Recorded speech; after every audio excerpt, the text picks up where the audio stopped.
Now that we've covered how to get access to regulated private data, how to use it, and how to transmit it, the next area I'll talk about is storing it. Storage of regulated private data is similar to transmitting it in that you'll need to encrypt it. This is always important, but is especially important for portable equipment such as laptops, which are frequently lost or stolen. The cost to UB of a stolen laptop might be only $1,000 or so. However, if that laptop contained regulated private data, the cost can be anywhere from $50 to $150 per record. In an institution of our size, it's not uncommon to work with datasets numbering into thousands of records. That means that lost laptops could cost tens or hundreds of thousands of dollars if they contained regulated private data. Laws typically give institutions an out if the data is encrypted. That means that if your laptop is stolen but was encrypted, we won't be required to report the incident and can treat it as a simple theft of equipment. It's sometimes impractical to encrypt data, particularly if it's used in an automated process. If you feel that you can't encrypt the data, you must ask for an exemption from the Information Security Office. In order to limit the risk due to lost or stolen devices, you may not store regulated private data on removable drives such as USB thumb drives, PDAs, your phone, and so on. You may also not store the data on your personal equipment. Simply put, when it comes to storing data on portable equipment, it may only be stored on a university-owned laptop, and then only if the laptop is encrypted. For non-portable equipment, you may store it on a university-owned desktop computer, but only if that computer uses encryption. This is due to thefts that have occurred recently. Even desktop equipment in a locked office shouldn't be assumed to be secure. Always encrypt. The only exemption currently is for non-portable server equipment that is housed in a secure, staffed environment such as a data center. This equipment is unlikely to be lost or stolen, and regulated private data may be stored on it in an unencrypted form. However, there are a few things to be aware of when storing the data unencrypted on a secure server.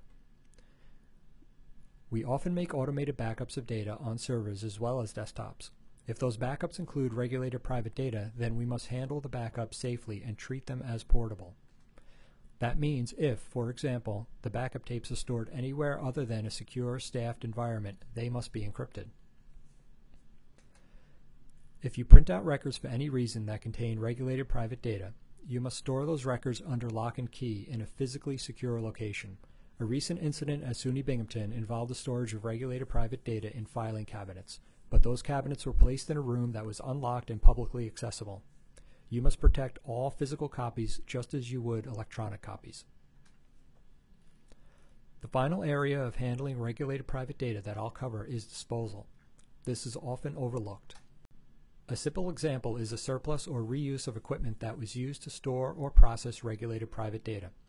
It is very likely that copies of the data still exist on the computer's hard drive. Even if you reformat the drive or reinstall the operating system, the data is often still recoverable. Every so often, we see stories in the press of government computers purchased on eBay that contained regulated private data. This is easy to avoid using free and automated tools that will safely and completely destroy all the data on the computer.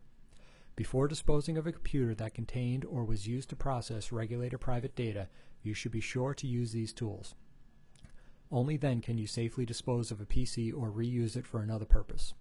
In the case of a backup tape or a hard drive that has failed and cannot be wiped, you must physically destroy the tape or drive. If you need to dispose of old papers that contained regulated private data, you must shred them. If you have large amounts of paper that can't be handled by an office shredder, there are shredding services that can do this for you in bulk. A link to information on companies that provide shredding and destruction services is located on the left-hand side of this UB Learns course. Thank you for taking the time to learn about regulated private information and how to safely handle it. Please take the Unit 2 exam located on the left-hand side of the UB Learns course to test your knowledge of regulated private data. If you have any questions regarding regulated private data, please send email to sec-office@buffalo.edu or use the Email the ISO link on the left-hand side of this course.